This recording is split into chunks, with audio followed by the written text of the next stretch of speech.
Muy buenas noches, bienvenidos a Desacuerdo. Esta noche pensábamos hacerle una entrevista a Jerjes Mercado, presidente saliente de la Cámara de Diputados.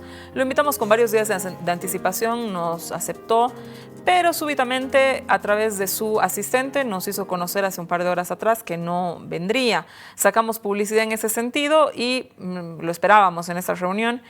Nos dio pena realmente que no se presente, porque nos hubiera gustado que nos respondiera sobre estos acuerdos que han sucedido, digamos, en la Cámara de Diputados, donde han existido una serie de acusaciones. Tú tienes alianza con este, yo tengo alianza con ese. Bueno, el resultado es que se tiene una directiva de las cámaras, pero también como otros resultados que se tiene 3 bancadas existentes en la Cámara Baja, pero 3 bancadas que han declarado estar divididas.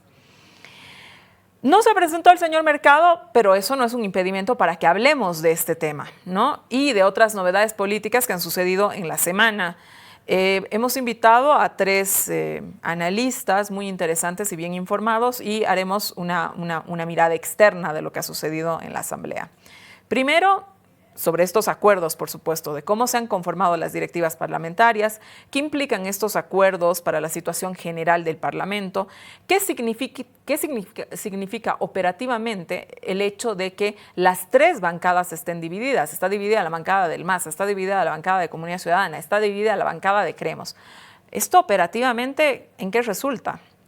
No se aprueban leyes importantes, ¿no? Como el presupuesto reformulado, que es absolutamente importante en este momento para el país. Algunos créditos que son claves en un momento como este, donde se importa lo mismo que se exporta y donde la inyección de dólares al país, por supuesto que le viene bien.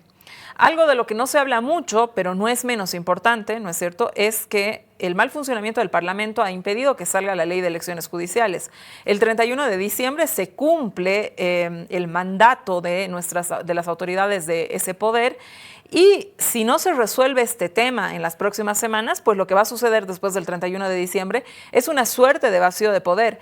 Y lo cierto es que no existen soluciones reales para un problema serio.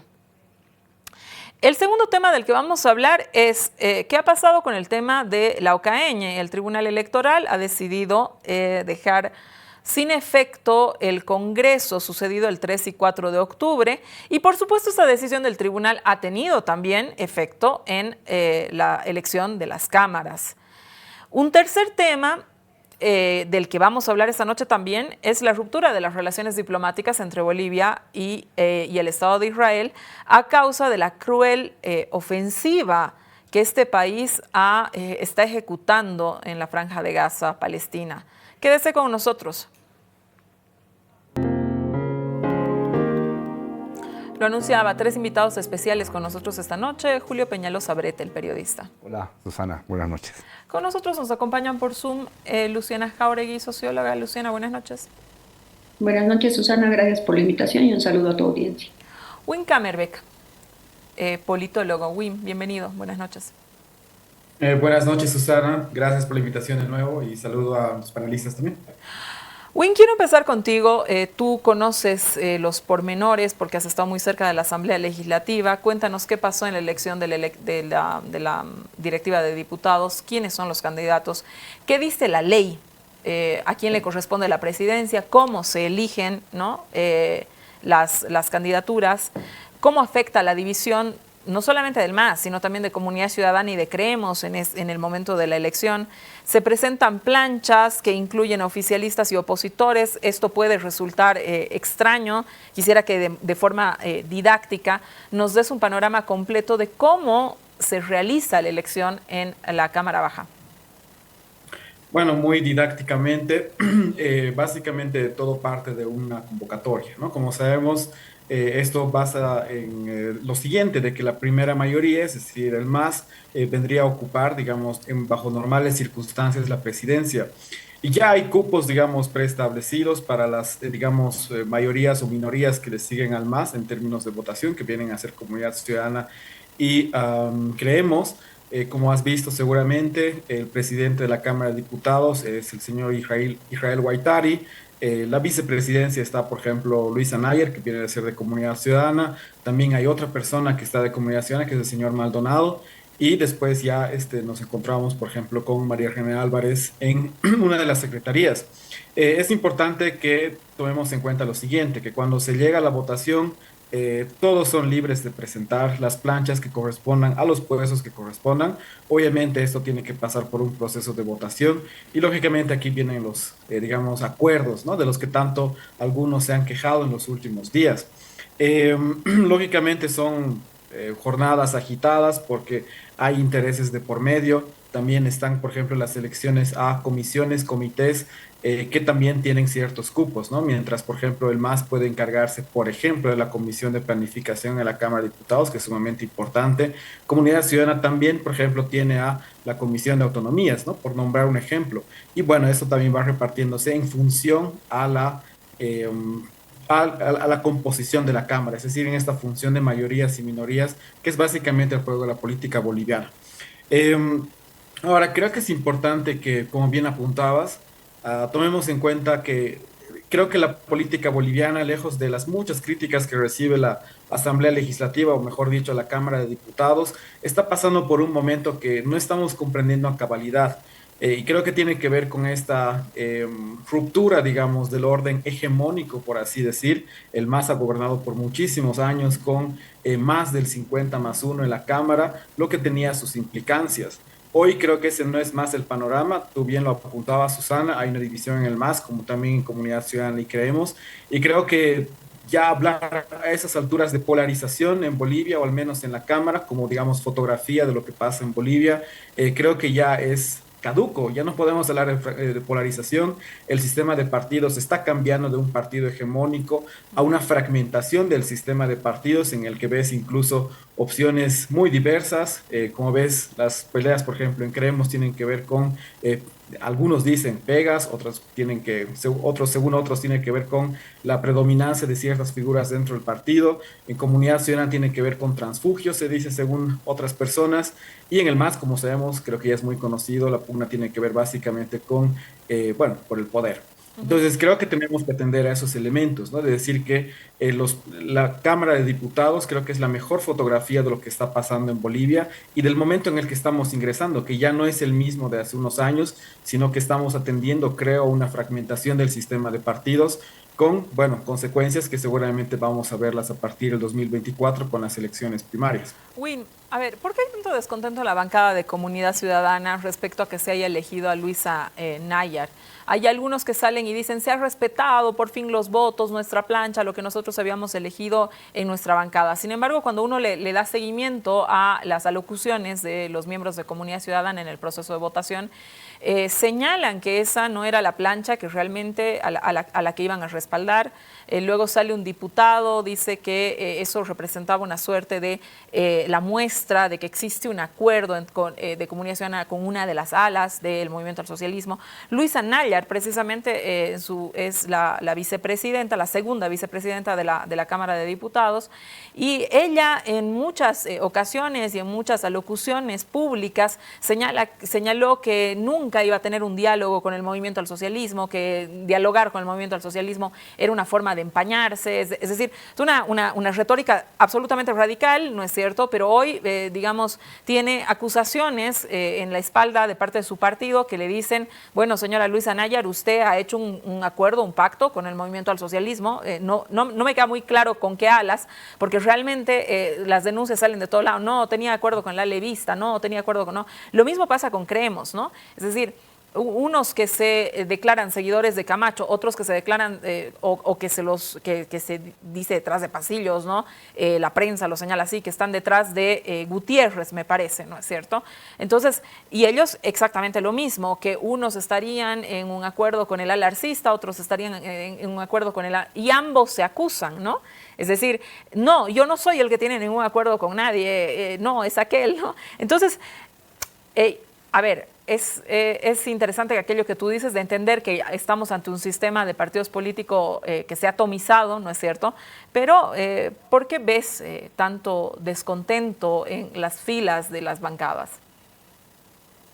Bueno, primero, no quiero funcionar como vocero de Comunidad Ciudadana porque no se me ha dado ese rol.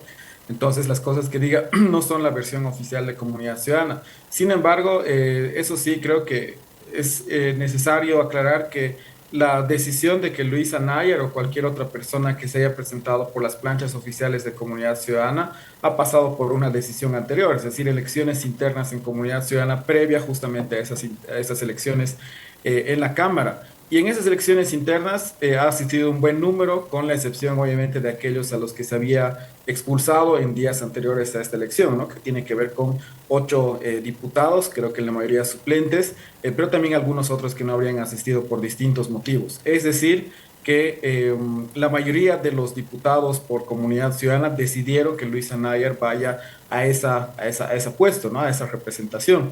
Es decir, es una elección, es una decisión democrática. Pero si me hablas ya del descontento, digamos, al interior de las cámaras, pero mejor dicho, de las bancadas, creo que tiene que ver con muchos elementos muy típicos de la política boliviana. Uno de ellos es prebendalismo. Hay muchos rumores dentro de la Cámara de Diputados de que algunos se habrían vendido por pegas a ciertas gobernaciones o incluso al Ejecutivo. También está el descontento muy propio de la política boliviana de que ciertas personas concentran decisiones en sus partidos o que evitan, digamos, discutir ciertas líneas mayoritarias dentro de esos partidos. Eso lógicamente crea descontento, pero también creo que es una figura que tenemos que pensarla mucho en la Cámara de Diputados y además en Bolivia, que tiene que ver con la figura de los diputados suplentes, que creo que no es una figura que existe en todos los países latinoamericanos. Los diputados suplentes, como sabemos, trabajan una semana al mes, bueno, trabajan todo el mes, pero digamos que acuden a su representación en La Paz una semana al mes. Y creo que esto obviamente a veces es aprovechado por el MAS porque tal vez hay intereses muy dispares entre diputados titulares y suplentes, pero también creo que es un gasto porque parece que el sueldo de 7.000 bolivianos que ellos perciben por una semana de trabajo también genera, digamos, más ansias de poder. Si atendemos solamente a las relaciones, digamos, entre diputados titulares y suplentes, independientemente de la bancada, esas tensiones entre titulares y suplentes están muy presentes y generan muchísimo descontento al interior de las bancadas. Entonces creo que son esos 3 elementos los que generan descontento en todas las bancadas, independientemente de a cuál nos adscribamos, pero creo que es también tiempo de pensar, además de, digamos, ese sistema de partidos que está cambiando en Bolivia, esas relaciones políticas al interior del legislativo. Julio, volvamos a estudio, por favor, Julio. La política es negociación y es acuerdo. Es un como principio básico, ¿no? Y eso es fundamental. Elemental. Y eso es elemental en la democracia, ¿no? Por eso las leyes, digamos, se piensan y exigen directivas mixtas, ¿no? Para cumplir con el requisito del pluralismo. Sin embargo, el país en este momento está viviendo una fuerte polarización. Algunos políticos se han jactado de que jamás van a hacer pactos con sus adversarios, pero vemos que esto en los hechos luego no resulta así. Hemos visto el viernes acuerdos, hemos visto acercamientos. ¿Qué comentario a ti te merece esto? Yo no creo que hayan acuerdos. Yo creo que hay una decisión institucional de copar los cargos correspondientes a la directiva por mayorías y minorías. Y esto es institucional. Yo creo que se está especulando demasiado. Se está haciendo muy mediática la discusión de algo que no tiene asidero. Luis Anaya es una antievista furibunda. Antimacista, diría, en general. No, fundamentalmente antievista por su retórica y por las cosas que ha venido diciendo en sus intervenciones públicas más encendidas, digamos. Entonces, a ella le queda perfecto ser la segunda vicepresidenta de la Cámara de Diputados en un esquema en el que están a la cabeza los renovadores o los oficialistas que le responden al gobierno de Luis Arce. Y entonces, en esa medida, a ella le será más cómodo ejercer ese cargo, esa vicepresidencia, pero no creo que eso pase por acuerdos políticos que tengan un sentido estratégico, sino nada más institucional. Y lo mismo lo de María René Álvarez, que es de Creemos, que no sé si le responde a Camacho o a Gutiérrez, y que tiene que estar ahí porque tiene que haber alguien de la oposición y le toca a Creemos ocupar esa secretaría. Así que yo vería esto como un asunto absolutamente de trámite rutinario, porque así tiene que ser, y estas eran las 2 piezas que mejor se ajustaban, digamos, a un escenario en el que ellas se sintieran medianamente cómodas, pero yo no veo que esto pase por esas acusaciones un poco temerarias y delirantes de que se están acordando cosas con la derecha y que el gobierno se está derechizando, porque hay el objetivo, por ejemplo, de liberar mañana a Yanine Áñez de la cárcel, cosa que es una ridiculez absoluta. y es de una simplonería que no admite ningún tipo de debate y de discusión. Claro, pero no solamente es en el MAS, Julio. Yo esta mañana veía al confeccionar el programa y toda esa cuestión, en Creemos, por ejemplo, las acusaciones. Está en el periódico, en la edición impresa de El Deber, un artículo bien interesante donde Gutiérrez lo señala, digamos, a Bazán, ¿no?, que tuvieran un acuerdo con el evismo, y luego a la inversa, que tuvieran un acuerdo con el arcismo, ¿no? Entonces era una cosa súper complicada, pero era videos tras videos de declaraciones y acusaciones. Tú tienes un acuerdo, yo no tengo un acuerdo, es decir, y yo lo leo. Es muy especulativo. Yo lo ¿no? leo también un poco como tú, es decir, hay cargos que se tienen que ocupar. Claro. Y que los tiene que ocupar, bueno, ahora, yo sobre eso te quiero preguntar, ¿son acuerdos de conveniencia, de lo que debe pasar, es de rutina, de trámite, institucionales? ¿no es cierto? Institucionales, o hay posibilidades, después de lo que hemos visto, de que sean unos acuerdos que logren ciertos mínimos en el Parlamento. No te estoy hablando de, bueno, ¿sabes qué? Voy a votar en línea con vos, recto, ¿no? Pero con un MAS dividido, ¿no? Evidentemente estos grupos de oposición que para poner las cosas por su nombre, antes no tenían ningún tipo de relevancia, ¿no? Es decir, en la Cámara Legislativa ya van a ser 20 años casi que la oposición no ha tenido prácticamente ningún tipo de relevancia, ¿no? Hoy cobran mayor importancia, evidentemente porque el ala ercista, que es mayoritaria en la Cámara Baja, sí va a requerir a la oposición para votar, por ejemplo, por la aprobación del presupuesto reformulado, que en este momento es crucial. O la aprobación de créditos, que es para el próximo año muy importante también, ¿no es cierto? Yo creo que eventualmente se van a ir tejiendo ciertos acuerdos circunstanciales, pero que no tienen un sentido programático, estratégico, con miras a lo que pueda hacer cada una de estas tiendas políticas hacia 2025. Yo no veo que eso vaya a suceder. Yo creo que hay una tendencia en Creemos y en Comunidad Ciudadana más antievista que antiarcista, pero cuando vean que las cosas se están poniendo muy favorables al perfil de Luis Arce, también van a ponerse en plan muy antiarcista. Es decir, son básicamente antimasistas, y para ellos el antimasismo es estar en contra de Evo y en contra de Arce, pero van a ir seguramente midiendo las temperaturas de las circunstancias y las coyunturas para ver qué cosas pueden lograr en el camino, si pueden lograr algo, pero yo les veo un margen de maniobra bastante limitado, en la medida también que por dentro realmente se están haciendo añicos, ¿no? Tienen problemas muy serios. Yo no lo veo, por ejemplo, a salir a Carlos Mesa hace mucho tiempo a hacer una declaración política. Lo último que ha hecho es publicar un artículo sobre la publicación de un libro, ha hecho una especie de reseña, y es todo lo que ha dicho Carlos Mesa las últimas semanas.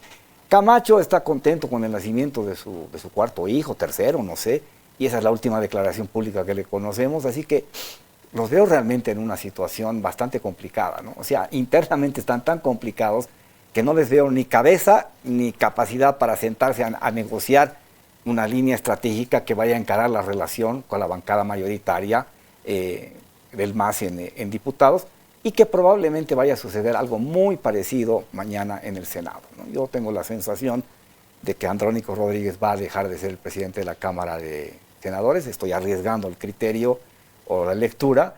Me da la impresión de que la señora Castillo, la diputada o la senadora por Potosí del MAS, va a asumir ese cargo, porque tengo la sensación además que Andrónico Rodríguez no es de la simpatía del gobierno, pero tampoco ya de la simpatía de Evo Morales. Hasta hace un tiempo Andrónico era un hombre muy conectado con Evo Morales, pero a raíz de estos audios que generaron toda una controversia, me parece que Andrónico ha terminado por ser el equilibrista que ya no le responde ni al uno ni al otro, ni el uno y el otro les parece atractivo tener a Andrónico porque sus relaciones se han debilitado, y en esa medida su peso específico creo que ha disminuido ostensiblemente en el último tiempo. Pero marcar acuerdos ahí, ¿no te parece que es una figura interesante en el marco de estos equilibrios? Porque Si uno hace una lista, Julio, de mirar qué cosas se han aprobado en Senado y qué cosas se han aprobado en diputados, es que Senado lleva la delantera. Y es decir, ahí se consiguieron acuerdos, por ejemplo, créditos, leyes, Sí. ¿no? Es decir, Sí. uno tiene que ir con la verdad. Además, técnicamente más práctico, ¿no? Son Técnicamente. menos, es más fácil Ya, perfecto. como operativamente quieras. funcionar, digamos. Ok, ¿no? la gestión es mucho más fácil, pero también tienes a alguien, ¿no es cierto?, que Sí. hace ciertos equilibrios, que no tiene disposición de ni trancar la gestión del gobierno, que le reconoce a Evo Morales su liderazgo, ¿no? Y de pronto esos equilibrios en una situación de polarización vienen bien. Sí, vienen bien, pero a mí me da la sensación de que si Guaitari es presidente en diputados, Potosí, y Castillo es presidente en el Senado, Potosí, yo creo que ahí hay una intencionalidad política que fundamentalmente debe estar ligada a Potosí y el litio, ¿no es cierto? Entonces yo creo que ahí van a jugar, digamos, regionalmente papeles de incidencia los dos, si es que llegan a ser los dos presidentes de las cámaras, y van a jugar un papel de incidencia muy, muy importante en el escenario regional en Potosí. Me parece que un poco por ahí vendría la decisión de haber elegido a estas dos figuras con estos dos perfiles para las cámaras. Bien. Luciana, vamos al Zoom, por favor. Desde tu posición, cuéntanos cómo ves el hecho de que no hayan habido elecciones judiciales. ¿Por qué no han habido elecciones judiciales? ¿Cómo lo ves después de hacer una lectura de lo que ha pasado en la elección de las cámaras? Yo coincido con lo que dice Win, que estamos asistiendo a un proceso de descomposición del sistema de partidos tal y como lo conocíamos, ¿no? Es decir, este partido hegemónico que lo tuvimos durante más de una década, estamos transitando a un momento de reconfiguración, un sistema más bien multipartidista, pero esto tiene rasgos muy específicos que me parece que hay que apuntarlos, ¿no? Uno es el reconocer abiertamente que el MAS en sus distintas facciones ha perdido la capacidad ya de establecer mayorías estables, ¿no? Y ese es un punto clave. Pero esto lo que ha hecho es al mismo tiempo generar un cambio en el patrón de interacción de los partidos políticos, ¿no? Es decir, ya no es esta mayoría que se imponía, sino que ha desarrollado más bien una competencia más pragmática entre las fuerzas políticas, ¿no? Y es decir, que como lo mencionaba también Julio, está relacionada a temas concretos, alianzas parciales, coyunturales, y que además, un poco lo decías tú también, pueden trascender incluso las fronteras ideológicas, ¿no? Un día vemos unos con unos con otros, y yo creo que eso ya da cuenta de otra forma de tramitar lo político, ¿no? Y sobre todo, esto quiere decir que ahora vamos a tener simplemente coaliciones parciales, ¿no? Coaliciones coyunturales, y además que estamos atravesando un proceso de fragmentación que es extensiva a todas las fuerzas políticas, y esto es lo que me parece interesante decirlo, ¿no? Porque, bueno, habíamos visto ya y lo hemos hablado muchísimo sobre el MAS, pero yo creo que el hecho de analizar esto desde una mirada más integral que considera todas las fuerzas políticas nos está diciendo algo, ¿no? Yo rescataría al menos dos cuestiones.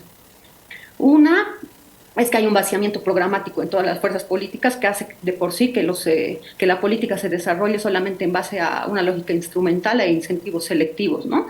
Justamente negociaciones por puestos, pegas, cargos, etcétera, ¿no? Y la segunda, que me parece que es más de fondo y muy interesante, es que creo que en todas las fuerzas políticas se está desarrollando una suerte de cuestionamiento a una forma de ejercicio de poder basada en estos liderazgos cuasi patrimoniales, ¿no? O sea, no en vano se cuestiona hasta en este momento el liderazgo de Mesa, de Camacho, etcétera, ¿no? O sea, hay unos movimientos, unos cambios en las relaciones de fuerza al interior de cada partido político, y esto me parece fundamental porque está mostrando también las presiones inclusive generacionales que existen dentro de estas fuerzas políticas, ¿no?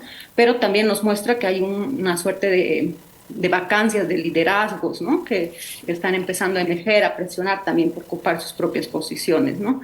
Quizás ahí lo relevante, y en relación ya me voy directamente a lo que tú decías, es cómo este cambio en el sistema de partidos influye en la capacidad de gobernar y en la estabilidad y la generación de una cierta gobernabilidad, digamos, ¿no? Y creo que es fundamental entender que la capacidad de decisión de cualquier gobierno está relacionada casi directamente con la fragmentación del sistema de partidos, ¿no? Porque esto puede derivar evidentemente en esta figura que alguna vez hemos comentado de gobierno dividido, ¿no? En la que el Ejecutivo ya no tiene mayoría y por tanto es más bien puede ser objeto de bloqueo, de parálisis para todos estos temas que ya han mencionado, ¿no? Créditos, las elecciones judiciales, etcétera, ¿no? Y sobre todo porque no a todas las fuerzas políticas les interesa generar estos consensos mínimos, ¿no? Generalmente es el gobierno, pero hay otras fuerzas más bien interesadas en bloquear y eso depende, ¿no?, de los intereses, de los temas que están en juego, ¿no? Pero en todo caso, yo creo que eso nos muestra ya otro panorama de cómo se está jugando la disputa política, en específico en el sistema de partidos, ¿no? Y que el juego, digamos, se está empezando a desarrollar, sobre todo en la disputa en el MAS, a partir de la facción marxista por copar posiciones estratégicas, ¿no? Inclusive si eso implica de alguna forma minar el liderazgo de Andrónico Rodríguez, que hasta entonces estaba siendo de puente. Uh-huh. A ver, Luciana, yo te quiero hablar ahora de algo que ya hemos hablado contigo en este escenario también, pero que me parece que es importante, ¿no? En el proceso de cambio ha habido muchísimas concesiones a los abogados, ¿no? Pero ahora resulta que la política se está reduciendo mucho a procedimientos de tipo judicial, a una cantidad de normativas, a una cantidad inacabable de normativas. Hay norma para absolutamente todo. Un ejemplo reciente es que el Congreso del MAS queda suspendido por la decisión del tribunal. ¿Cuáles son las implicaciones para la democracia, ¿no?, de esta subordinación de la representación, que además tenían delegados ahí mismo en el Congreso, a un poder fiscalizador que finalmente no está electo? Pero, digamos, ¿qué consecuencias puede tener la intervención de estas autoridades en todos los aspectos de la vida política, ¿no? Pareciera que un día se utiliza para... Ahora, lo del tribunal, tengo que decir, ¿no? Hoy día o en la semana suspenden el Congreso del MAS, pero no es la primera vez que hacen que se está en una situación así. Yo recuerdo que antes se suspendió también por normativa, por lo que dice en la letra chica, qué sé yo, a un partido en el Beni por haber presentado encuestas. Es decir, estas cosas han ido sucediendo, ¿no?, de alguna manera, minando por la normativa, ¿no?, procesos democráticos que no nos permiten discutir los fondos, me parece, ¿no? Porque por ahí decir... el movimiento al socialismo tiene un problema con las organizaciones matrices, y las organizaciones matrices, de pronto las trillizas, hacen un reclamo y no se sienten representadas. Uno puede decir, ese es un argumento político y de pronto hay que discutir el argumento políticamente. Pero resulta que Evo no ha presentado su certificado de militancia, no ha presentado el certificado de aportes, ¿no? Entonces uno dice, ¿cómo queda, ¿no?, la democracia? Te pongo este ejemplo, pero podemos tener miles, ¿no? Es decir, ¿cómo queda la democracia, ¿no?, es subordinada a tanta normativa, a tanto avance, digamos, de las leyes y de los distintos poderes sobre, ¿no?, los procesos democráticos, ¿no?, aquellos que llevan a la representación?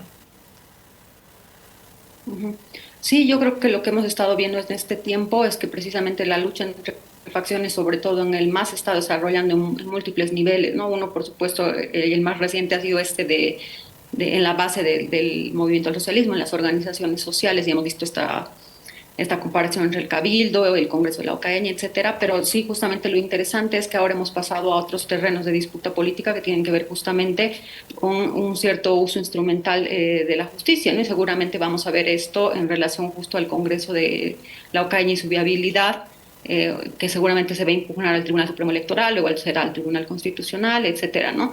Pero en todo caso lo que nos muestra es que las facciones y sobre todo el gobierno, que precisamente por estar en el gobierno tiene mayores recursos de poder, va a desarrollar todos los mecanismos posibles para de alguna forma dirimir por la vía judicial esta disputa política, ¿no? Y lo cual sin duda marca un precedente bien problemático, ¿no?, para las fuerzas políticas, porque de alguna forma estas disputas que deberían resolverse, qué sé yo, en un espacio deliberativo, interno, etcétera, en realidad empiezan a dirimirse por arriba, ¿no? Y eso lo que hace es minar la ya tan erosionada credibilidad que tienen los órganos del Estado, ¿no? Y sabemos que estamos en plena crisis de justicia, el propio órgano electoral empieza a entrar en una crisis institucional. O sea, aquí lo relevante es cómo las disputas internas en el MAS están ahondando la crisis institucional integral que tenemos, ¿no? Y eso es muy, muy peligroso, sobre todo si estamos pensando en términos de los procesos que nos quedan a futuro, ¿no? Como son justo las elecciones judiciales, después vamos a tener lo del censo, tenemos luego las elecciones, etcétera, ¿no? Las primarias, ¿no? Que se supone que las primarias deberían ser una cosa, digamos, un escenario más bien que resuelva todas las disputas internas, ¿no? Se supone que las primarias en algún punto se han pensado para hacer, pues eso, ¿no? el espacio de democracia interna de los partidos, y a veces uno siente que son también esos espacios, digamos, de democracia interna que están coartados, ¿no? Precisamente por argucias legales. Sí, justamente lo que hemos visto ahora es que hay una suerte de, qué sé yo, de uso excesivo de tecnicismos que permitan derivar en salidas o resultados políticos ya predeterminados, ¿no? Y es peligroso porque hay precisamente esta vinculación problemática entre el Poder Ejecutivo y el Poder Judicial, que no es nueva realmente, pero que se agudiza, ¿no? en este momento político, ¿no? Yo creo que en el fondo lo que hay que pensar es precisamente cómo esto va a afectar a los procesos que se nos vienen, cómo la credibilidad de la institucionalidad para dirimir las disputas, no solo internas del MAS, sino con la oposición, etcétera, se está yendo cada vez abajo. Yo creo que ese es precisamente el riesgo al que vamos. Bien, me tengo que ir un corte, quédese con nosotros, volvemos para hablar de temas internacionales. Hacemos conocer nuestra decisión como Estado plurinacional de Bolivia de romper relaciones diplomáticas con Israel. Asimismo, exigimos el cese de los ataques en la Franja de Gaza que ya han provocado hasta ahora miles de víctimas fatales civiles y el desplazamiento forzado de palestinos. Rechazamos el hostil tratamiento israelí hacia los responsables internacionales de brindar ayuda humanitaria en la Franja de Gaza, a quienes se les está impidiendo el visado para el trabajo que la comunidad internacional les ha delegado. El Estado plurinacional de Bolivia comparte la posición del secretario general de las Naciones Unidas, como lo expresamos en la nota verbal, quien condenó en el Consejo de Seguridad de este organismo internacional las violaciones claras al derecho internacional humanitario e hizo un llamado al alto al fuego en la Franja de Gaza. Bolivia ha roto relaciones con el Estado de Israel por el ataque cruel, desmedido, injustificable al que ha sometido al pueblo al pueblo palestino en la Franja de Gaza.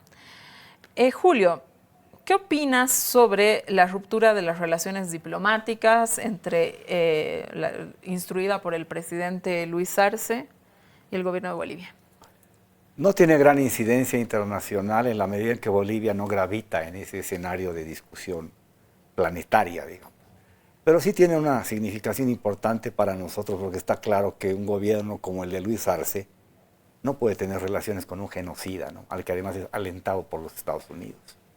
Se ha estado hablando incluso de la posibilidad, se ha barajado la posibilidad por un ministro del patrimonio israelí de utilizar una bomba atómica para de una vez acabar con todos los palestinos posibles, ¿no?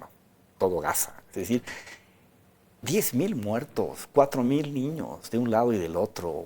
Aquí la competencia parece que fuera quién mata más y quién mata de manera más cruel, ante una humanidad cada vez más impasible, ¿no? O sea, la gente no se sorprende, no se conmueve, niños muriendo, volando cabezas, sangrando en las calles, con padres absolutamente desesperados sin saber qué hacer. Me parece absolutamente coherente que se haya roto relaciones con Israel, porque además no sé qué relaciones teníamos en términos de intereses mutuos bilaterales, así que me parece muy coherente. Netanyahu está pasando por un momento muy difícil con un nivel de popularidad del 18 al 20% y muchas facciones de izquierda y de derecha moderada están pensando que parte de la solución es su salida para poder pensar en una futura negociación porque no se puede seguir así. Y con Netanyahu yo creo que nos garantizamos más violencia, más muerte y jamás le ha dado todo el pretexto para ir con todo, ¿no? Porque me parece que en el ADN de Netanyahu está eso de la máquina de matar. Matar tiene sentido político, para pisar fuerte y para marcar territorio. Me parece que la decisión es coherente, me parece además valiente porque creo que ha sido bastante criticada en algunos otros escenarios más moderados. El presidente Petro de Colombia ha sido durísimo contra Israel, contra Netanyahu, pero no se ha atrevido a romper relaciones. Boric siempre con su tibieza y mucho más no hemos escuchado, aparte de estas dos expresiones, tanto de Colombia como de Chile. Win, vamos contigo. Deja esto a Bolivia sola. Un periódico matutino local importante publica este titular: Bolivia se queda sola. Es un gesto inútil. Bueno, la guerra continúa sin piedad, en efecto, pero en realidad Bolivia se queda así, sola, aislada del concierto internacional por tomar esta decisión. ¿Qué opinas? Yo opino más bien que esta decisión, lógicamente, la aplaudo porque Israel es un Estado que está practicando el terrorismo de Estado, no hay donde perderse en eso, pero creo que es una decisión que tiene un poco más de repercusiones en el mundo de la izquierda regional, ¿no? Es decir, cómo se posiciona frente Bolivia con estos conflictos internos de los que hablábamos en el anterior bloque, con esa izquierda que también se está cuestionando entre, por ejemplo, ser menos abiertos al mercado, quizás con una izquierda más ortodoxa en oposición, ¿no? Que es lo que estamos viendo no solamente en Bolivia. Sin embargo, creo que también la posición boliviana no permite, digamos, una real conocimiento del conflicto en sí. Es decir, hasta ahora no conozco, por ejemplo, qué solución con qué solución está de acuerdo Bolivia. Es decir, en Estados Unidos, como también en la ONU, se habla mucho de, por ejemplo, si es que este conflicto, que ya está agravando más o menos en los 13.000 muertos, está apuntando al al único Estado que viene a ser Israel, imponiéndose sobre la Franja de Gaza y Cisjordania. No sabemos si Bolivia, por ejemplo, está abogando por una two-state solution, como se dice en inglés, es decir, dos estados en un mismo territorio, que viene a ser Palestina e Israel compartiendo el territorio, o una solución, por ejemplo, de tres estados. Pero por otro lado, creo que es importante igual decir que si bien Bolivia ha tenido un pronunciamiento, al menos la Cancillería boliviana, digamos, para fronteras internas, sobre cuál es su posición sobre Hamas, que creo que ha dicho que es terrorista, a nivel internacional creo que ha evitado, digamos, mencionar sobre qué leyes en el derecho internacional humanitario está violando también Hamas. Eso no quiere decir que yo esté justificando al terrible conflicto del que está a cargo Netanyahu, pero no olvidemos también que al menos este conflicto, no el de larga data, de 75 años, sino este reciente, empezó por bombardeos y secuestros de niños de Hamas en territorio israelí. Eso obviamente tiene sus implicaciones en el derecho internacional también, porque significa, como bien decía Julio, que jamás invita, digamos, a Israel a, digamos, bombardear, ¿no? Eso no justifica en absoluto lo que está pasando, pero digamos que una posición un poco más crítica con un grupo terrorista que viene a ser Hamas, aunque ahora mismo esté gobernando la Franja de Gaza y digamos que los simpatizantes de Hamas están más fuertes que nunca en relación, por ejemplo, a Fatah. Una posición, digamos, un poco más crítica con Hamas no he escuchado en Bolivia y creo que eso habría sido mucho más coherente. Es posible que se me diga tibio por esto también, pero creo que si la posición boliviana, como bien dice Diego Pari en la ONU, es de pacifista o es de pacifismo, creo que habría abogado por una versión un poco más crítica respecto a lo que hace Hamas también dentro de sus fronteras. Eso, repito de nuevo, no quiere decir que se justifica a Israel por los actos que está cometiendo en territorio palestino, pero creo que una visión mucho más crítica de la diplomacia boliviana habría sido mucho más interesante y acorde con la constitución política del Estado. Luciana, Bolivia toma una decisión en el terreno diplomático que es muy seria, que es romper relaciones internacionales. La oposición, muchos han señalado que esto era un acto de suscribir a Hamas. La segunda vicepresidenta de la Cámara de Diputados, la señora Nayar, diputada asambleísta, segunda vicepresidencia, ha dicho que Bolivia se suma, que el gobierno de Luis Arce se suma y está de acuerdo con los actos terroristas en Hamas. Esto lo ha hecho público en su cuenta de X, ¿no? Otra senadora también ha señalado que Hamas está celebrando la ruptura de relaciones de Bolivia y que eso mostraría, digamos, la posición del gobierno boliviano. Nosotros, finalmente, romper relaciones con Israel por lo que está sucediendo en la Franja de Gaza, le hemos escuchado a la ministra de la Presidencia, en ningún momento ha suscrito lo que se ha hecho en Hamas. Es decir, evidentemente esta es una lectura desde la polarización, ¿no es cierto? Lo que decía Wim por ahí, a la izquierda de Latinoamérica le ha caído bien, a la izquierda del mundo le ha caído bien el hecho de que Bolivia rompa relaciones, pero desde la derecha hay una mirada de decir, no, es decir, si has roto relaciones es porque suscribes lo que Hamas ha hecho, y eso me parece que es hilar, no sé, es decir, quitarle seriedad, digamos, al análisis político, esta mirada en negro y blanco. ¿Qué opinas tú? Sí, definitivamente. Yo creo que la posición de Bolivia ha sido completamente coherente con su posición ideológica histórica anticolonial, ¿no? Y es lo que de hecho debería haberse dado inclusive mucho antes, ¿no?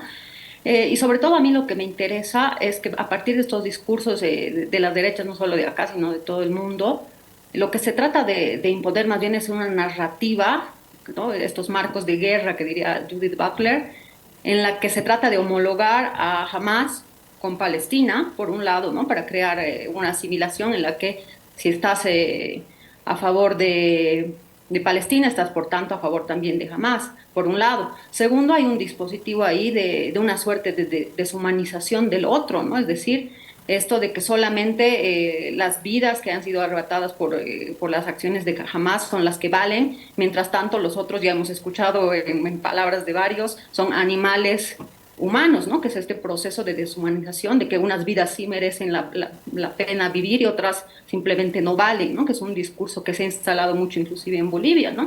Y por otra parte también creo que hay otro discurso ahí muy presente en esta idea de legitimar las acciones de Israel, que tiene que ver con asimilar la posición antisionista al antisemitismo, ¿no? Es decir, que si uno está en contra del Estado de Israel es antisemita, ¿no? Son como tres discursos que se han instalado y tienen un efecto muy poderoso para descalificar, ¿no? Y en realidad, desde mi punto de vista, lo que hacen es encubrir el problema de fondo, que no es el terrorismo de Hamas, que además ha sido potenciado y alimentado por el propio Estado de Israel, sino lo que está sucediendo desde hace mucho tiempo, que es en realidad una ocupación y un genocidio, que es el problema de fondo sobre el que deberíamos hablar, ¿no? Y luego ahí lo cierro con esto. También creo que es importante entender la posición de Bolivia en el marco de las disputas internas que hay actualmente en el propio MAS, ¿no?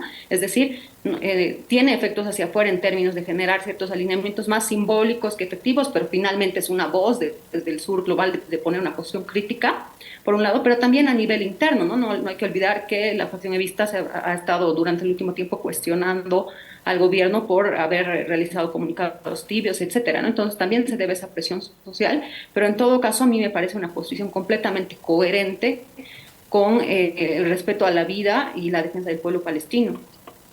Me voy un corte, quédese, volvemos a las conclusiones de nuestros dos temas del programa. Volvemos a las conclusiones de nuestro programa. Empezamos con Wim Kamerbeek, politólogo. Gracias por haber estado esta noche con nosotros. Bueno, yo agradecido, Susana, un gusto haber estado con Luciana, que la he leído también un par de veces, y con Julio también. Mis conclusiones creo que van por lo siguiente, que primero el sistema de partidos en Bolivia está cambiando, como hemos quedado con Luciana justamente, y segundo, creo que una visión más crítica de la diplomacia boliviana es más real y más acorde a la constitución política boliviana. Bien, vamos contigo, Luciana. Bueno, creo que estamos viviendo un periodo convulso. Yo creo que hay que empezar a entender las dinámicas que están expresando los cambios en el sistema de partidos, en este proceso de descomposición y transición a otro modelo, pero siempre en relación a los procesos de la sociedad civil, ¿no? Es decir, tenemos fragmentación y al mismo tiempo desafección política. Entonces habría que leer eso relacionalmente. Y rapidito en relación a lo que está sucediendo ahora en Gaza, definitivamente una defensa radical de la vida del pueblo palestino y una condena al Estado de Israel. Muchísimas gracias, Luciana, como siempre, por haber estado con nosotros. Julio, sobre nuestros temas, ¿qué concluirías? Aprovecho el cierre para decir que es un desafío muy grande para el movimiento del socialismo rehacer un Congreso con todas las reglas de juego sobre la mesa, respetando el estatuto y sobre todo el artículo 13. ¿De qué va el artículo 3? La participación del Pacto de Unidad, campesinos, interculturales, bartolinas, en la confección de la agenda y los contenidos, y en la determinación del número de delegados y en representación de las organizaciones. Ese no es un tecnicismo, ese es un asunto de fondo y ahí tienen que ponerse de acuerdo. Todos los actores, no puedes sacar de en medio a los que te incomodan o que no te conviene porque puedes perder la jefatura del MAS. Creo que ese es un tema fundamental. Vamos a tener un año muy, muy complicado. No estoy seguro de que hayan elecciones judiciales. Yo creo que puede haber una apertura de la Constitución para que se haga una reforma. Y el tema de las primarias no va a ser el próximo año. Yo creo, calculo por todo lo que tengo información reciente, las primarias se van a realizar lo más cerca posible a las elecciones de 2025. Es decir, la agenda va a cambiar radicalmente y van a pasar demasiadas cosas para las que todavía creo que no estamos preparados. Y en cuanto al tema de Israel, no sé cómo va a hacer Israel para sacarse de encima a Netanyahu, que en vez de ayudarlo lo perjudica, porque Netanyahu está esta locura que es desenfrenada y no tiene límites y que lo único que hace es acrecentar el número de muertos. Se hablaba de 13.000 creo ya, y mañana serán 14.000 y en 2 días 15.000 y así sucesivamente llegaremos fácilmente en unas semanas a los 50.000 muertos y este será el desastre del siglo. Muchísimas gracias, Julio, como siempre, por haber estado con nosotros. A ustedes, gracias por habernos acompañado. Yo quiero referirme al último tema de Palestina. Hay una imposibilidad de hablar de los 75 años, ¿no? Es decir, inmediatamente hablas de los 75 años y los defensores, o en esa mirada polarizada y polarizante de este tema, ¿no es cierto? Dicen, no, hablemos de ahora, perfecto. No vamos a hablar de los 75 años y del largo conflicto que se viene atravesando en el pueblo palestino. Vamos a hablar de lo que ha sucedido estas últimas semanas. Hamas comete un acto terrorista, es cierto, es así, perfecto. Pero esto de ninguna manera significa una carta blanca para ejecutar una masacre.